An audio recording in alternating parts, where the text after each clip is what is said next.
Condições para ser discípulo. Grandes multidões acompanhavam Jesus.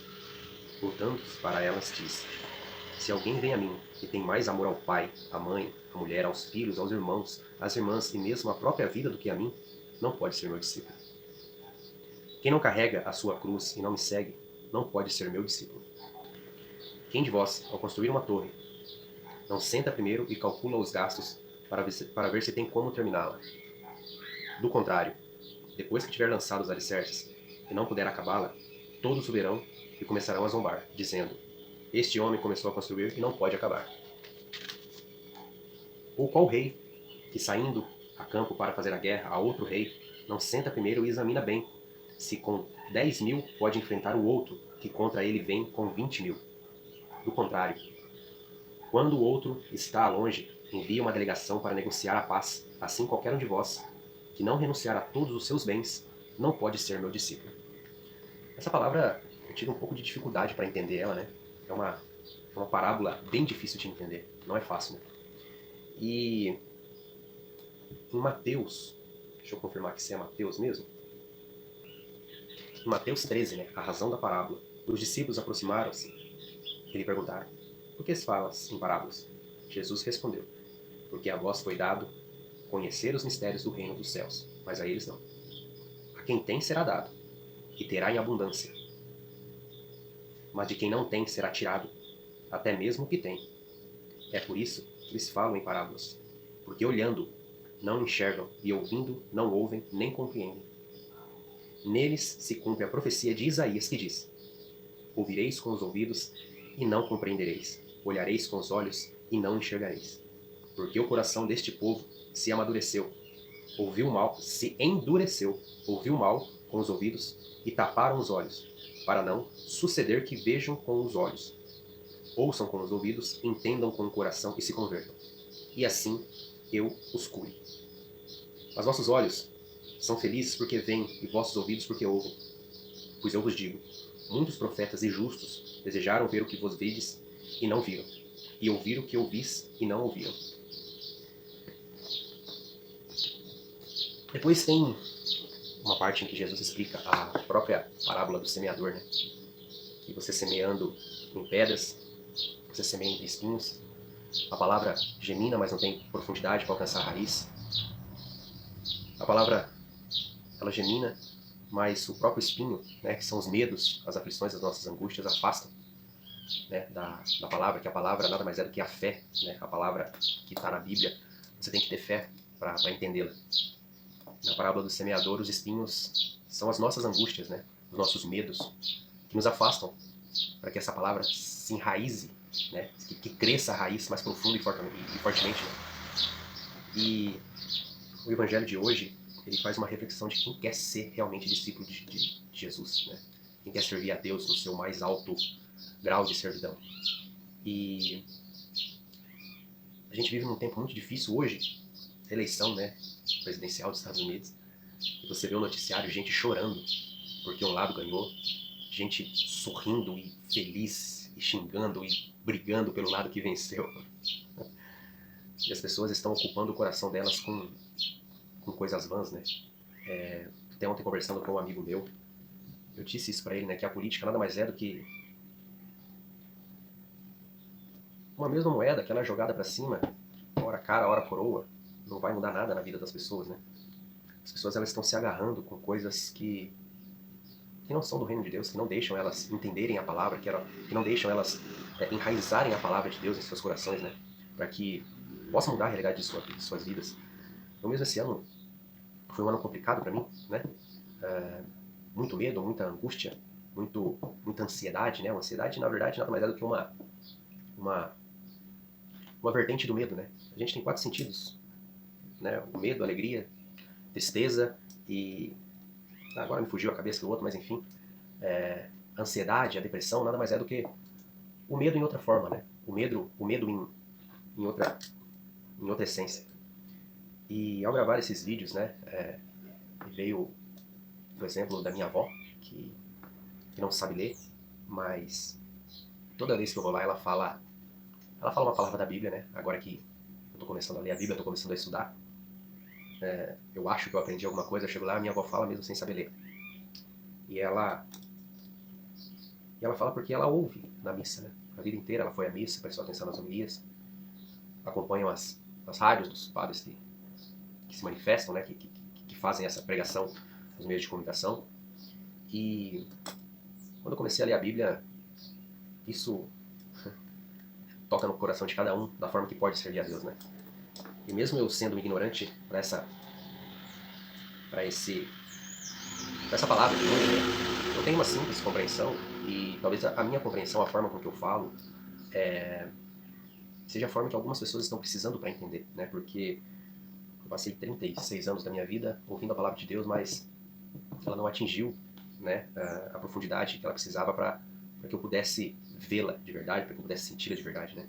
Mas foi da forma com que um sacerdote leu, né, que um sacerdote expressou a palavra de Deus, que foi que tocou o meu coração, enfim, que ela criou raízes em mim, né, mesmo que há tão pouco tempo, mas me fez enxergar com outros olhos, né?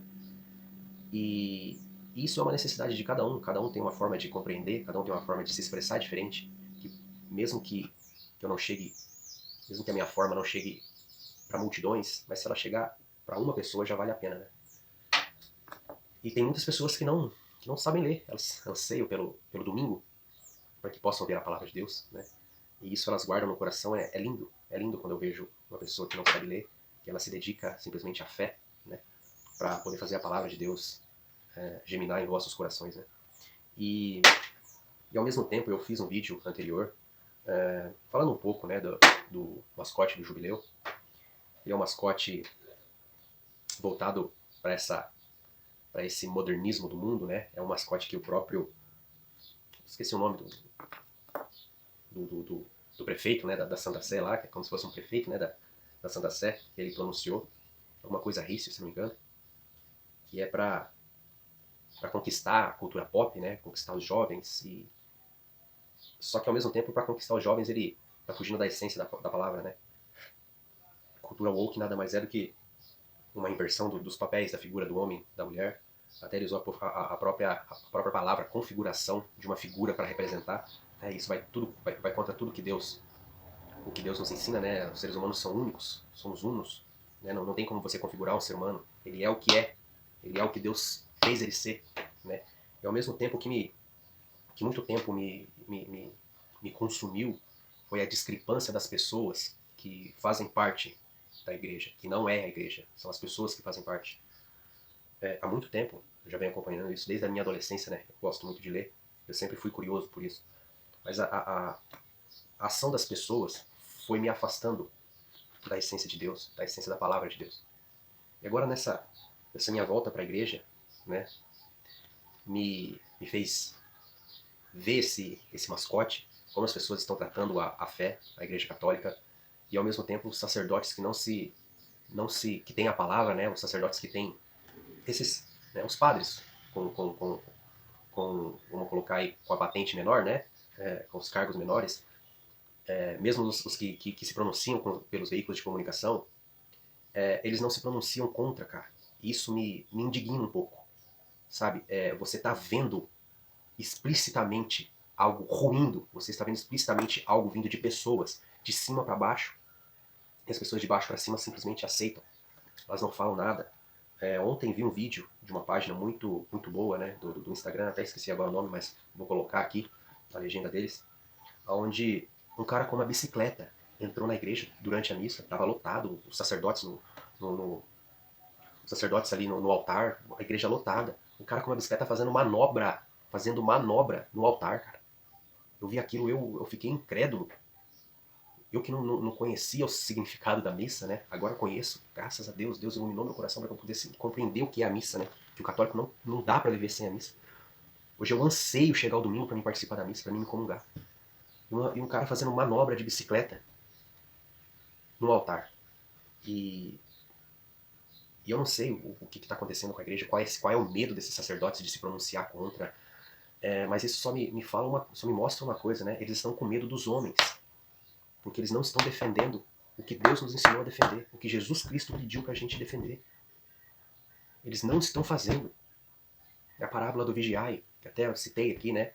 em outro vídeo, as pessoas não estão vigiando a palavra de Deus. Os sacerdotes não estão fazendo nada, eles estão vendo se corromper e eles não fazem nada. Será que é medo da igreja afastar eles?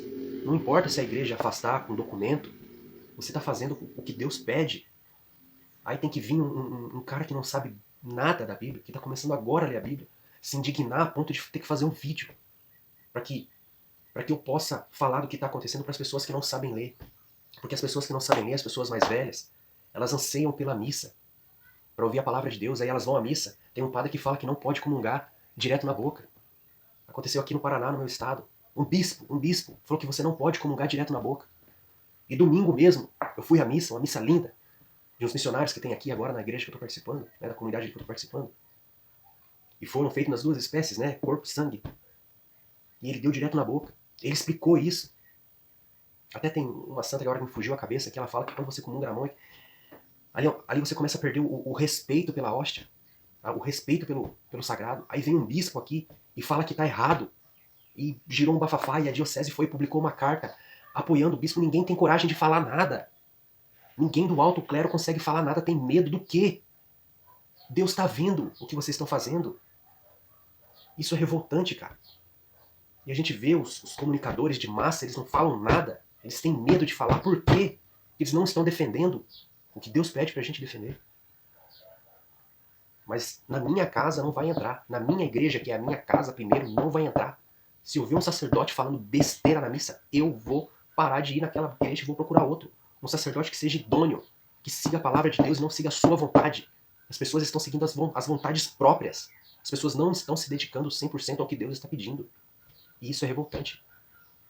Se você quiser defender a igreja verdadeira, que é a dentro da sua casa, que é a igreja católica apostólica romana, que São Pedro fez lá atrás, a mando de Jesus, você não pode ficar quieto. Se você vê um sacerdote fazendo uma blasfêmia dessa, fazendo um cara manobrar dentro da igreja, vou ver se eu achar o vídeo, eu vou colocar aqui, manobrar com uma bicicleta dentro da igreja, você tem por obrigação de repudiar isso. Espera acabar a missa, vai no sacerdote e fala: meu amigo, isso aqui é uma blasfêmia contra Deus. Reveja o seu conceito. Defenda a sua fé. Defenda a sua fé. Senão eles vão fazer de você o que eles quiserem. Eles vão colocar ideologia de gênero nas suas cabeças, eles vão colocar blasfêmias nas suas cabeças, e isso vai afetar a sua verdadeira igreja. Isso vai afetar a sua família. Defenda a sua fé e que Deus nos ajude.